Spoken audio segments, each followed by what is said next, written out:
Rossi with 180 Firearms Training Podcast, joined today with Grant Chancellor Madison and sponsored by Da Vinci Machining. They make very reliable PCCs.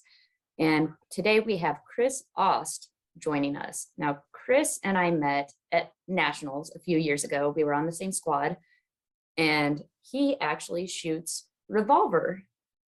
And he is a GM in revolver, which is very difficult to do. You want to talk a little bit about that, Chris? Sure. Thanks for having me on. It's definitely a new experience. I don't think I've ever been interviewed live before, so this is kind of cool. So I think a lot of people have probably heard about Jerry Michalek. Super awesome guy. Just a little bit, Right. That name rings a bell. Right. I mean, so he's got his own little lineup of Smith & Wesson and Mossberg parts and guns, but grew up watching him and his videos and his world records. And I've got a buddy of mine, he's a mentor. He mentored me and he's like, oh, I want to shoot 3-gun. Cool, let's shoot 3-gun. And it's so much fun. Yeah, I don't really like the shotgun part, but I love the shotgun part. Yeah? Do you shoot open shotgun, or do you have to load them with the quads? Well, I wanted to learn how to quad load, so I did actually load them, but I've also shot the open, just playing around, having fun. Right. I mean, it's fun and it's nice, but it's just, I just want to shoot pistol. That's the big thing. It's a different challenge. First of all, shooting pistol is probably one of the most difficult guns to learn how to shoot well. But you took it to the next level with revolver. That's right. 10 times, if not more, difficult than just a semi-auto pistol. Yeah, I mean, kind of, but kind of not really, because it's all the same fundamentals. My 3-gun pistol was a tricked out, I think I still have it floating around here somewhere. Not M&P long slide, and I had done some gunsmithing on it and got it down to a 1.5 pound trigger, and it was fun. You've got 23 rounds and you just blast away at Texas stars, and even if you miss, you just keep shooting because you've got all this extra ammo. Accuracy through volume and all of that. Right, exactly. And then you decided that wasn't good enough, so I need 6 rounds only. Right. Well, the ones that I shoot are 8 because nobody really in America shoots 6. I know one guy. Tell us about the divisions and all of that. Tell us about the gun you shoot. Tell us all about your gun and your setup. So, well, the reason that I started shooting revolver is that I saw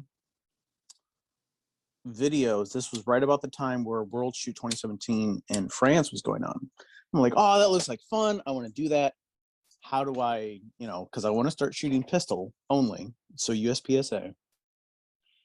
How do I get to the World Shoot? Well, let's go for the least popular division, which is revolver. Hider. Right. I'm like, well, So my buddy has my mentor, he had a 627, which is an 8-shot 357. And we started sharing that gun. And it's hey, this is going to be cool because it's, Jerry Michalek Jr. going on because, famous revolver shooter. So I don't remember how many years ago it was. This is before I started shooting. But they changed the rules in USPSA and IPSC to you can shoot either 6-shot major or you can shoot 8-shot minor. And at that point, everyone switched over, in America at least, to the 8-shot minor guns, just because there were too many arrays, or you get into a position and it'll be like what you were talking about earlier, Grant. You shoot 6 shots and then you have to reload, standing reload, and then shoot 2 more and then move on to the next position. Yeah, so your stage plan is run to a position, shoot all the guns dry, reload, standing reload, shoot 2 rounds, and then move and rinse and repeat. Right. And I mean, you can kind of finagle that, Depending, like a lot of the good stage designers are at least, what's the word, forgiving, or they keep us revolver shooters, maybe even single stack guys, in mind that you don't have to run up and shoot 8. You might be able to take a 25-yard shot from back here and pick off the one target over here and then run up and take the other 3. But pretty much everybody switched to the 8 shots, which is nice. So major versus minor didn't really come into effect because it's like, well, everyone's shooting minor now, so you're basically competing with a whole bunch of guys shooting minor. Exactly. Okay. I did shoot. I have a question for you. Mm-hmm. Let's say you have 4 paper targets behind a wall and also 1 steel behind that wall. They are only available from that position. Standing reload. So are you going to take the standing reload, or are you going to shoot down the steel and take 1 mic on 1 target to not do a standing reload? So I guess it depends on the hit factor that you think is going to happen, or like what everybody else has been shooting. Does that play into your stage plan? Have you ever confronted something like that? So not necessarily. Also, I think that's technically against the rules because you can only have, what is it, 8 shots per position? I think it's 10. I don't think so. I think it's 8 because I had to argue that at a match once. Because I wish Mike was here because Mike just took the RO Mike class. would know because he's the RO class. I think it's 8 or 9 maximum. Mike is busy golfing, so right? He's too cool for us.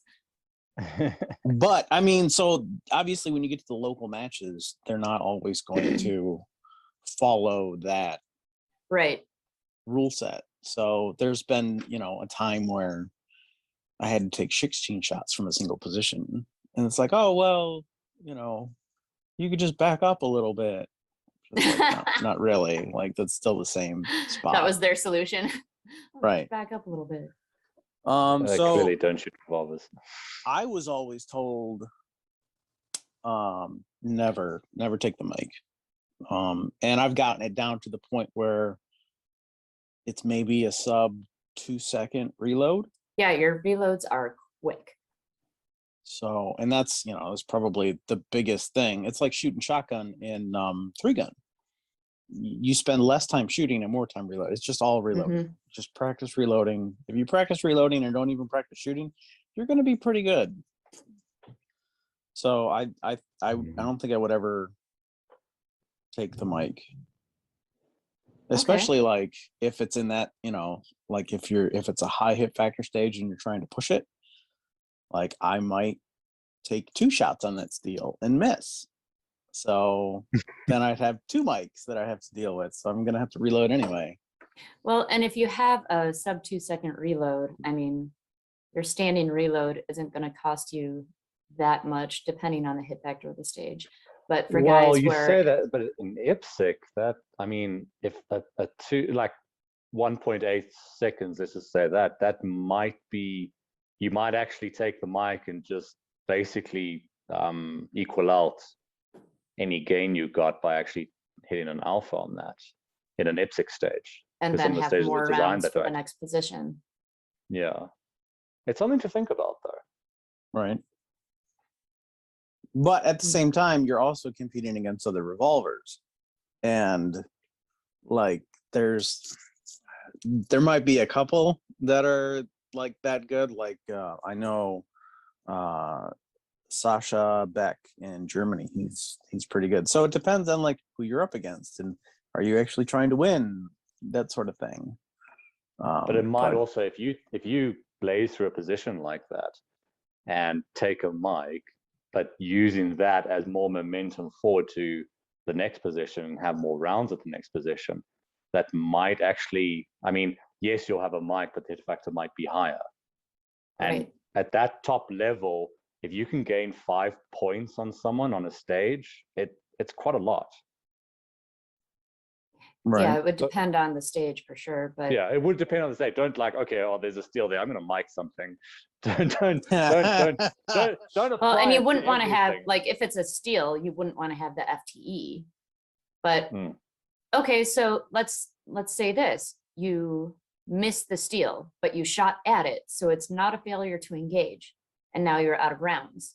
Are you going to do a standing reload and re-engage the steal? I think that's worth it at that point.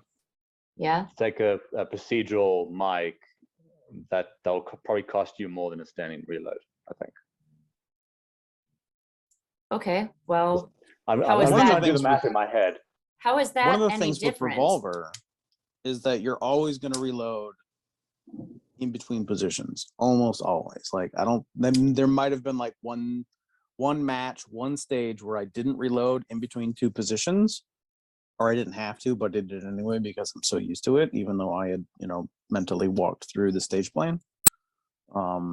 So having more rounds for the next position doesn't really like have too much of an effect.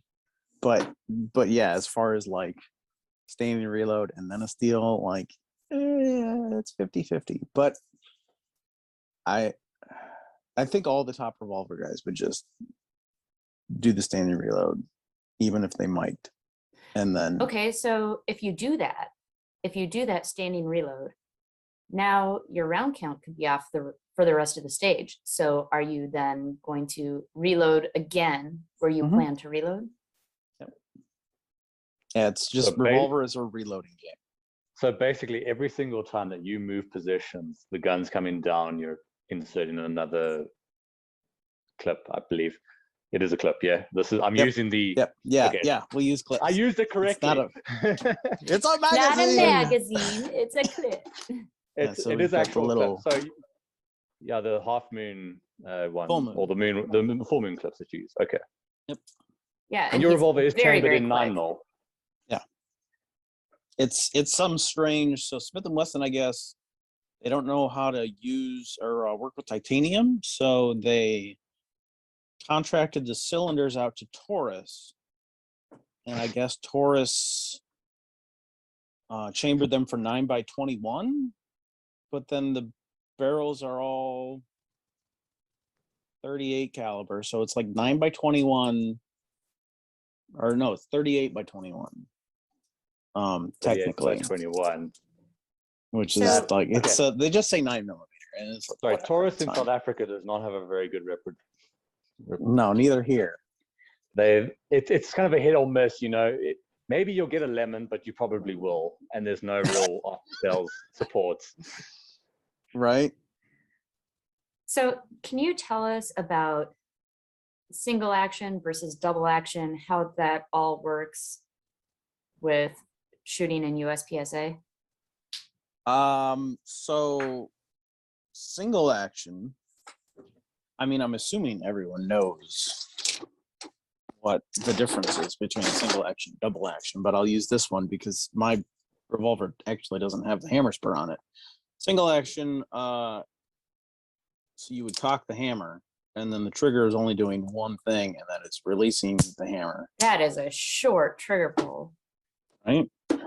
Whereas double action, it is both cocking the hammer and releasing it once it gets to the end of travel. No one shoots single action in matches. I think I've shot one match where some guy brought his old Colt Anaconda out, and it did have the hammer spur, but for the most part we just cut it off because we try to grip as high as we can on the guns, and if you have the hammer spur there, it could bite into your thumb or the webbing in between your thumb and your index finger, so we just chop it off. Interesting. Or even if we Interesting.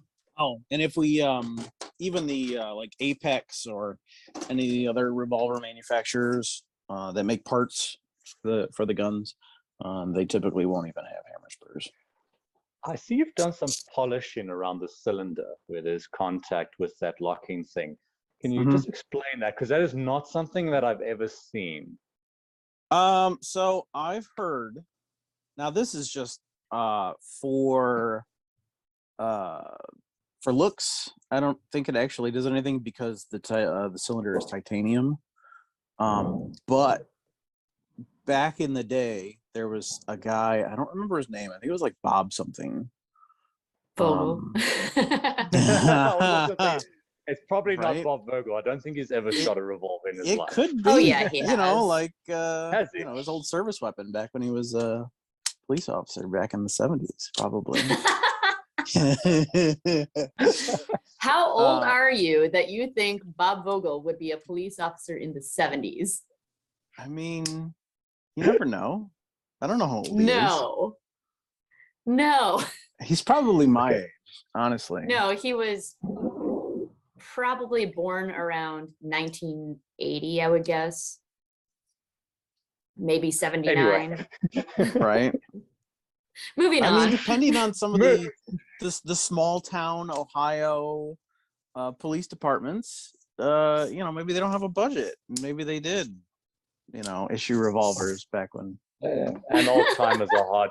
Old people are hard to change when, you know, it's a newfangled thing with less ammo. You know, I did see a video where I don't remember. It was some shootout somewhere. I think it was in Vegas, and the guy had trained on a revolver for years and years, and then the department issued them semi-autos, and then when he went to like reload it, he like switched hands and did like try to do the typical revolver reload, but he couldn't because it was a Glock. And I'm like, damn, I would hate for that to happen to me because I carry semi-autos. Yeah. For Okay, concealed I carry. was going to ask you about your EDC because you shoot revolvers competitively, so clearly you must carry a revolver, correct? No, I don't. They don't hold enough bullets for me. You don't want to have to reload every time you run to a different position of cover. Right, exactly. So what do those full moons cost? So the really good ones will cost $8 a piece. Okay. And you buy them in a set of 10. TK Custom makes them, and then also Hearthco will make them, and then Branch Products. There's a bunch of different companies that make them. I think Smith & Wesson, the ones that come with the gun, are made from Ranch Products. But you got to tune it to the gun. One of the other things is that these are 40 thousandths thick is the ones that I use. They're stainless steel, so they don't stick to the magnets as well, so they're easier to pull off. But also that extra thickness means that the cartridge is sitting closer to the blast shield, the firing pin. But you want to have the primers when you load them seated as deep as you can, just because of how light the trigger pulls are. Give it a bit more momentum when it's hitting the primer. Right. You don't want to have that firing pin hit the primer and then have to push the primer forward until it has enough force to crush it against the anvil. Yeah. So that's why we use the thick ones. Also, they're a little bit more rigid. Some of the looser ones, you can actually have bullet droop, and instead of being like perpendicular, it will actually droop like that. And then when you try to throw the moon clip into the gun, they don't line up with the holes as well as they could. So then your reloads suffer. And how do you feel right after you shot when you're walking around looking at your targets and some semi-auto shooter comes and steps on your full moon? So I've got this as a someone had. So for the audio rip, if you're only on audio, he's showing us a full moon with a rock wedged into the middle between all the bullets. Right. And this is actually from the IRC. So it was a bunch of revolver shooters and someone stepped on it.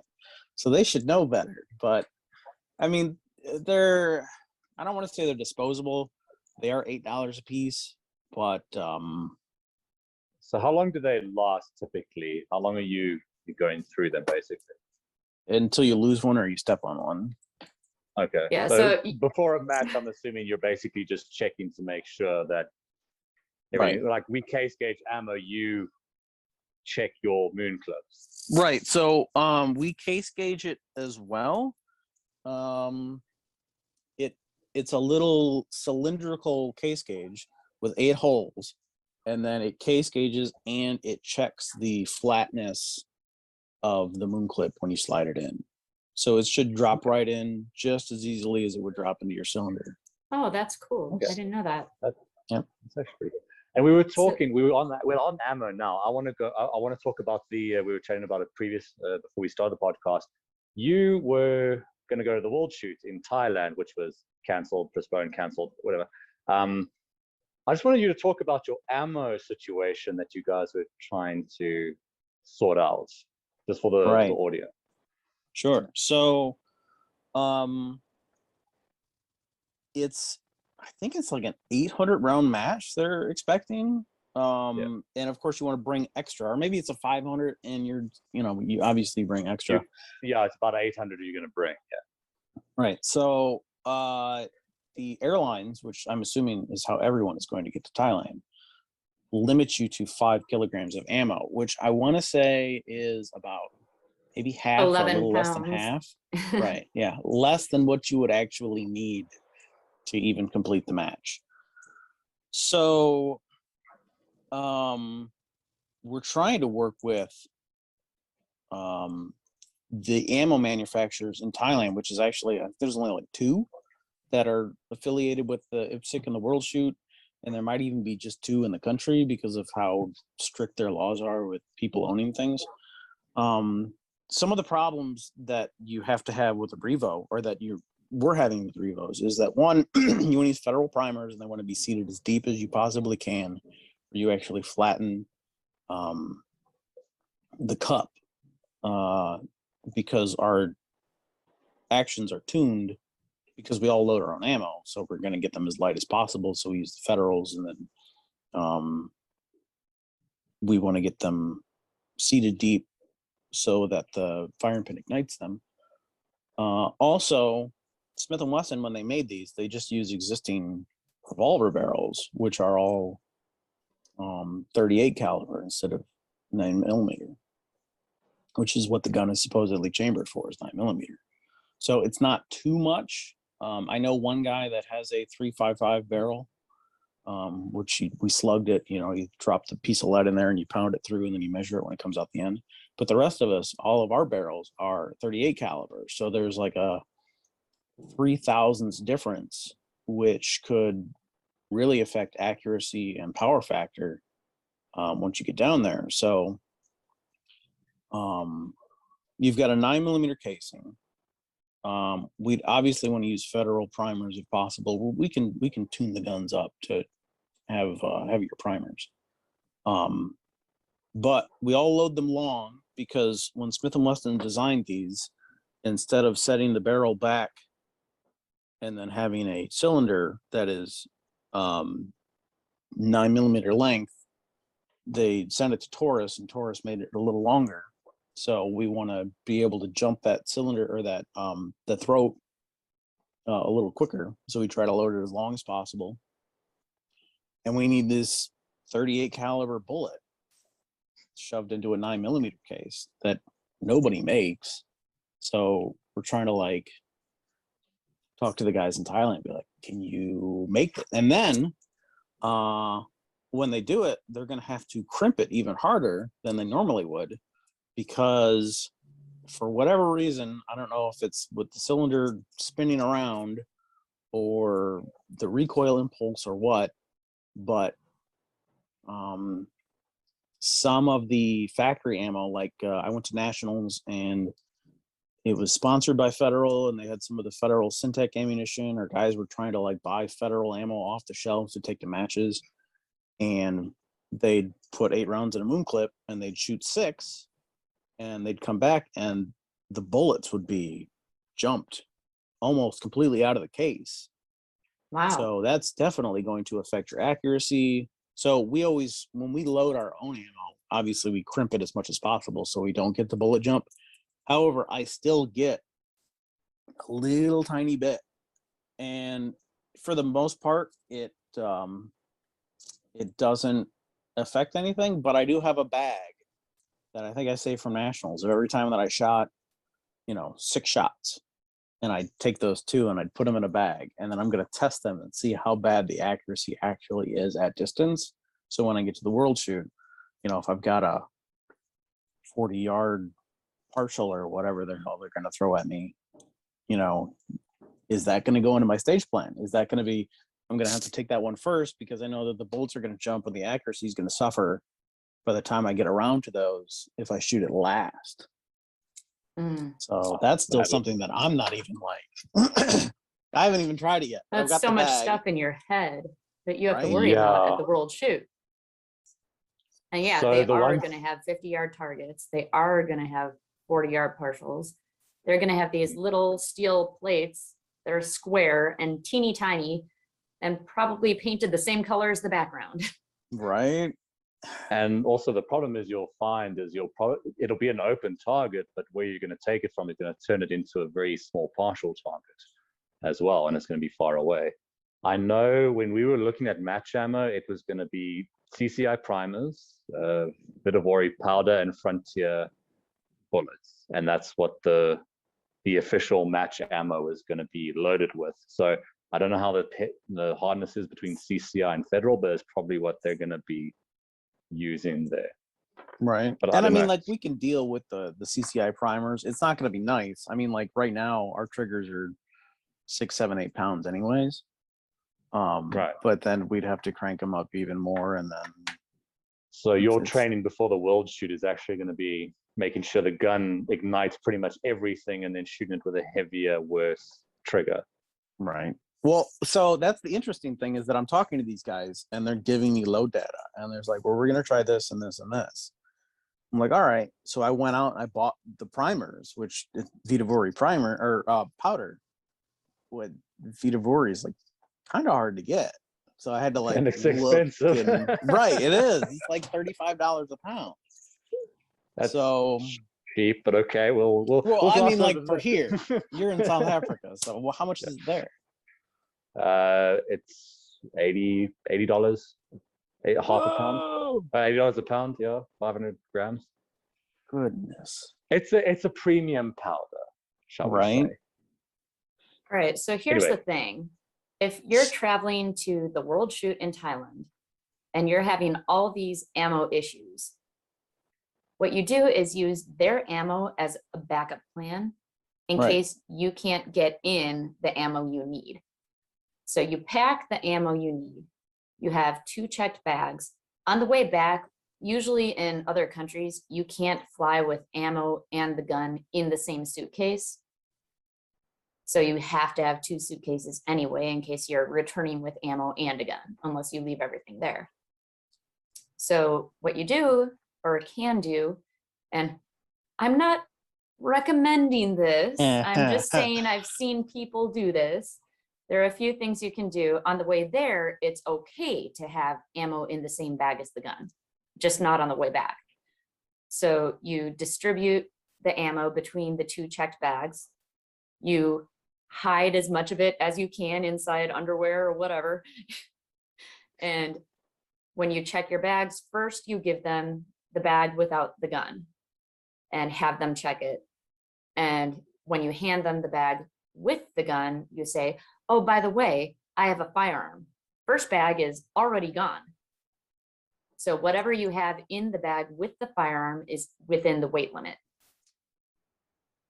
Right. I've seen people do it, get away with it. I won't say I ever did it, but I've seen it work. Admit nothing. I've seen nothing. It's not against the law. It's only airline policy. Right. Well, it's not against the law in the United States, but the flights that I was looking at, I think a lot of them or some of them connected in Korea, like if you fly Delta. So I don't know how now granted, they're not going to screen it again. I don't think how that only if you don't switch airlines. Right. So find out what their hub is and fly that hub. So if it's a Delta hub, fly Delta. If it's American Airlines, fly American Airlines. So you don't have to switch airlines. The problem with traveling internationally is when you switch airlines, the communication is poor. A lot of times it ends up going through security again. I actually almost got arrested in Australia once for this because I got on Delta, switched to Australian Airlines, and Delta didn't tell them there was a firearm in the bag. So then the police came and said, why is there a gun in your bag? Well, luckily there was that signed piece of paper saying I declared it. So everything turned out okay, but switching airlines can get tricky traveling internationally. Definitely stick to the just one single airline, because then it just goes straight through without being checked again.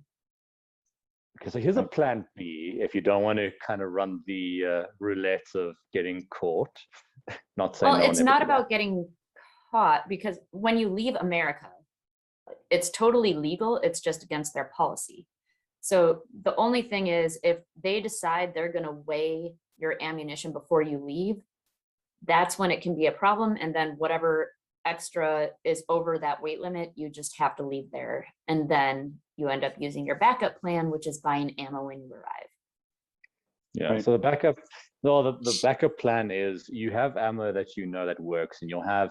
There's going to be more speed shoot stages than there will be long field courses, because it's IPSC, or shorter 9-round stages. So you kind of save the ammo that you know works first of all for the ones where you don't need to reload in. Well, you will need to reload in, but you save the ammo for the short ones, and you save the ammo for that reload where you know you're going to have to hit a far target or far partial.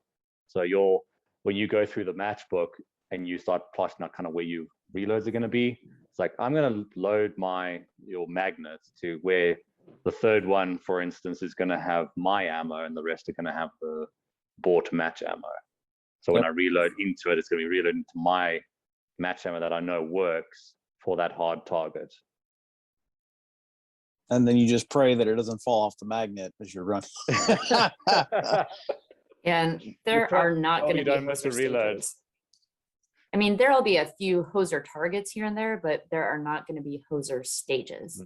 There'll be activator sequences. Right. And that sounds so exciting to me. Like watching the videos that Eric Rafael puts up on Facebook, and it's just like 4 different activators and 8 different swingers, and it's like, yes, I want to do that. Yeah, and you got to activate them perfectly, or else your stage doesn't go so well. Right. Oh no, that's awesome. It's gonna be fun. So if it ever happens. To me. So what's going on with the World Shoot now? When is it supposed to happen? The end of November 2022. Okay. So and how long has it been delayed for? So it was supposed to happen in 2020.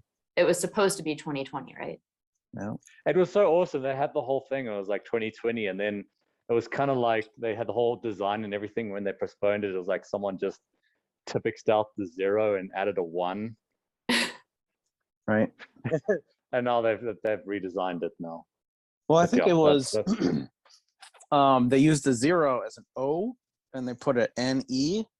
So it says 20201.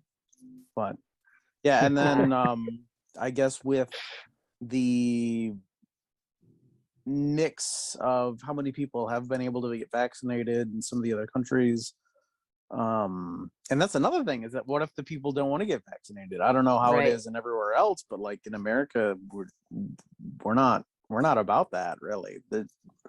Maybe a minority. What happens is you have to take a COVID test, a PCR test, before you can fly there. So you have a 72-hour window before you get on the plane that you have to get a PCR test to go to a different country. Yeah. Right. Which can be a problem because sometimes you don't get results for 4 to 5 days. Right. Which is too late to get on the plane. Well, I think Thailand specifically said that you couldn't enter the country, period, unless you were vaccinated as like a foreign. Well, they're going to have to. They need to still redo all of the criteria now. So we'll see what the criteria comes out with. I mean, you don't have a World Shoot if you don't have the American team there. Right. Or any of the American teams. You don't. No, it's true. No, seriously, you don't. It's not a World Shoot without the Americans, and also Europe as well. So, I mean, it would be easier for us in our lowly third world countries to win, but we just want to compete against the best, not have an easy win just because someone didn't show up. Right. So And that was on the the other way- thing, is that they had a Pan Am that was going to happen. Mhm. I think this year. And Yeah, that was I actually canceled. paid for it, and I signed up for it and paid for it, and they canceled it, and I asked for a refund, and they said no. Ooh, I'm so a they're little gonna bit triggered about that. they gonna let you shoot it next year when they have it, hopefully? They said, Or- no, it's not canceled, it's rescheduled, so you don't get reimbursed. Ah, And I was like, tricky. oh, So you get okay. So when the flights are like 10 times more next year, you get a free flight, right? Man, like for the price of that match, I could have flown to Europe. Right? Yeah, that was, It was what steep. was it? It was like over $400. 450. Yeah. It was like between 450 and 500. And I'm like, So- well, I told them, because they're like, hey, do you want to shoot on the U.S. national team for the Pan Am? And I said, I'd love to, but I want to save all my pennies for World Shoot. So if World Shoot doesn't happen, then I will shoot on the U.S. team. Well, Mhm. they're like, well, we have to know in 3 days, because apparently that's the time that IPSC let them for the slots. And I'm like, well, then no, I'm not going to pay, $400 and some plus everything to drive down or fly down or rent, whatever. And then they canceled it anyway, so it's okay. Well, they didn't cancel it, or we would Well, be getting refunds. right, They Right, postponed they it. postponed it. But now, like, who knows if that's even going to work with my schedule? Like, I planned my schedule around this match, and then they moved it, and I don't know now if I can even do it. Right. But no refund for you. Nah, Kiribati will make a plan to be at the World Shoot, because some of us need some match coaching while we're there, okay? Right. You do No, need to I'm go to talking the about World Pan Shoot. Am. Yeah, Oh, but Pan still, Am, you do okay. need to go to World Shoot. Yeah. It'll be fun. Of course, it will be. It'll be awesome. I'm looking forward That's to the that. whole And reason that I started shooting USPSAs, because I wanted to shoot World Shoot. That's it. Right. I need to tell you guys about these targets. Hmm. So I just, oops, I want my earbud. Not used to these. So Bill Duda, Go Fast, Don't Suck, helped me out with these dry fire targets. I've been doing a lot of vision training, and there's this vision training program that's proven to improve your accuracy by 12 to 18%. So I incorporated that into this dry fire kit. So the first thing you'll notice is these little, I call them training wheels. So he's got like all these little vinyl stickers that peel off, and you can stick them on the wall, peel them off the wall and move them around, and it doesn't ruin your paint or anything like that. So the dot in the middle here is the same size as a 4 MOA dot, which is the same as the average person's focal point at 5 yards. So everything being equal, imagine everyone has 20/20 vision. Your focal point at 5 yards is going to be the size of this dot on this target. So what you do is you put this on your wall, take your phone, and get a video of your eyeballs as you're focusing on that little dot. No gun at all. You're just trying to keep your eyes still on that dot. If you see movement of your eyes in the video, then that's going to give you the feedback that you need to improve it. Ultimately, you want your eyes to only move 0 to 1 times. So the top shooters in the world can hold their eyes still on that dot without moving. And you can too, you just have to train your eye muscles to do it. Another cool thing is these targets. So if you're on the audio rip, this is a IPSC style target, a classic target, and the middle of it actually peels out. So you can remove the A zone, which is actually your target. The rest of this target is not your target. You don't want to be aiming at that. You want to be aiming at the A zone. So you take your A zone and put it up on the wall, forces you to aim a little bit smaller and actually see what you need to see. That's nice. I like that. Another cool thing is these targets look super weird, because it is an IPSC style target that you imagine it had a no shoot over the top of it in some formation. Can't peel stickers. Okay. So this target had a no shoot over it, and we just took away the no shoot, and now we have our remaining target. So this helps you practice, this is my target, this is what I'm looking at. Your eyes see everything, but you can actually process what you want to pay attention to and don't want to pay attention to. So you can isolate what you want to look at and eliminate what you don't want to look at, which is the no shoot. Just like if I told you, let's say we're at the Mall of America and I say, find someone in a red shirt. You are actually, even though you're seeing everything, you are going to filter out information you don't need. So you will only see people with red shirts. This kind of does the same thing. We're filtering out the no shoot and practicing just looking at our remaining target. Another thing in this kit is for smooth visual pursuits. So I'll talk in my other videos about saccades versus smooth visual pursuits. The saccades are for transitioning between two targets. Pixie, I need help. I can't peel stickers. It's really stuck. Okay, well, I'll show you here. This curved line mimics the movement of a swinger.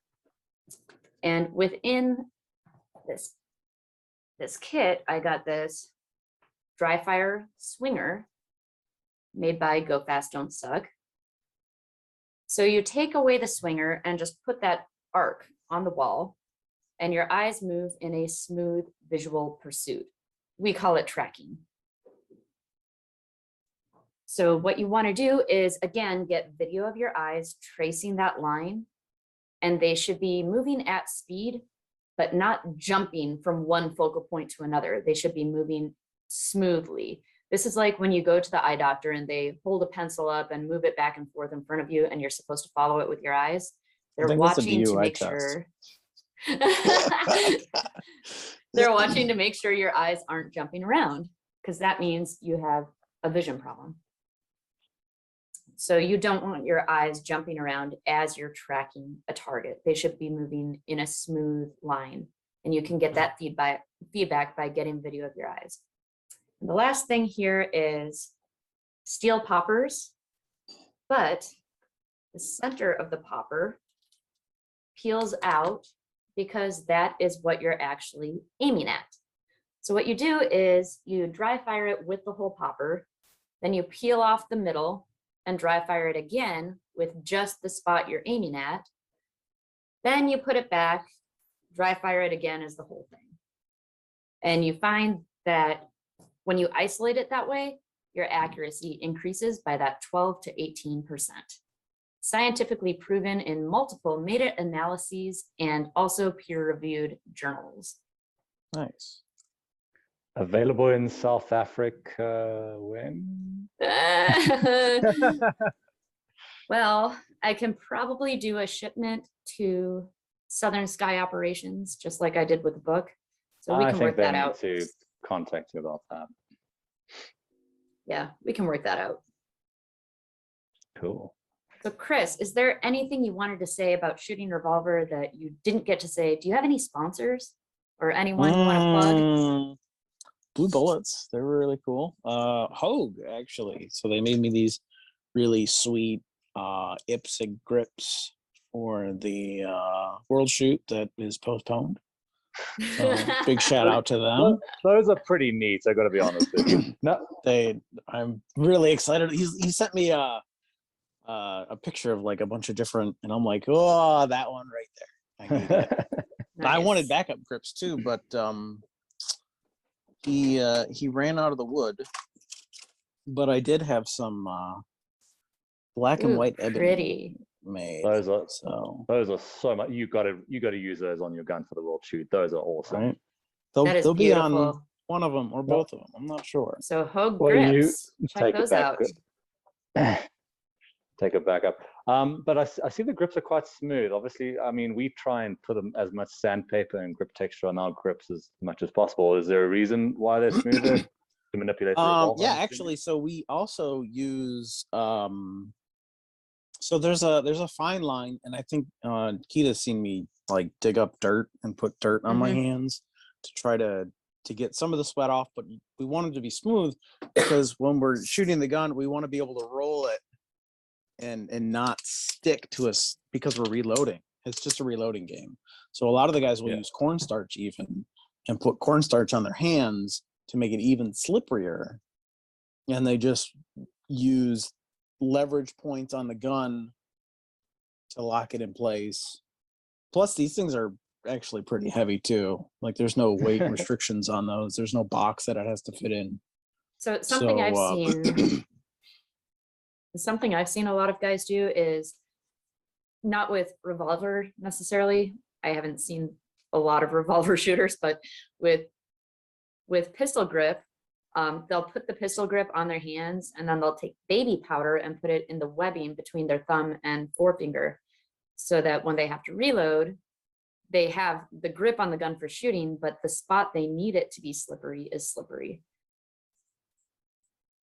Nice. That way you have the best of both worlds. As much liquid chalk on my hand as humanly possible without it, add in like a whole hand width. That's what I do with mine. Right. And when I shoot semi-autos, yeah, absolutely. The fronts of my fingers and just everywhere, just the liquid chalk, the little goop. But with this stuff, so he's got a little bit of texturing. I don't know if you can really see that. A little bit of texturing on the front. But other than that, no, we like them. That's not going to smooth. impede your reload if it's on the front. Right. And they're actually modified. So Jerry Michalek has his Jerry Michalek grips, which are really, really nice. And then Hogue came out with some grips that were sort of styled off of them because Jerry went to Hogue and had Hogue make them. Well, then we said, hey, could you make us some Jerry Michalek grips, but then put this big butt on the end? So it's like a Jerry Big Butt is what we call it. But that's poor Jerry. Like it's small enough that you can actually get even if you've got small hands like me, you can really like crank down on it, and the gun's really not going to move anywhere. Nice. It's beautiful. Your power factor is not 125, if I remember correctly. It's a little bit higher than that. Or am I remembering incorrectly? No, it's a Revo still minor. But because we've got the cylinder gap in between the cylinder and the barrel, you do lose a little bit of it. So, and then in my experience, not all chronos are made the same. So I was at like 130, and then I just decided to bump it up to, I'm shooting about 135 power factor, just so I have that extra margin.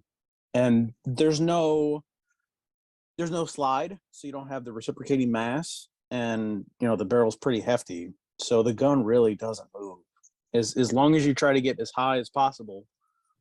Yeah, you're very accurate with that thing. Thanks. It's been a very long, quick, terrible process. A lot of discouragement. It's hard. It's really hard. You're like, what's the hardest thing I can possibly shoot of ever? Okay, I'm gonna do that. Right. Yeah. So what's your training regime like? Round count per week, and I'm assuming you dry fire like every single day because reloads. Right. So actually, I haven't, because I've been waiting for them to figure out what's going on with the world shoot, and since components right now are really hard to get, I have not been shooting at all. I don't even think I've shot a match. I shot maybe like 500 or 600 rounds at Keita's class was that last year? Yeah, I believe it was. But other than that, so when I'm gearing up for it, 1,000 rounds a week. I try to squeeze in before a major match. And how are you splitting that up?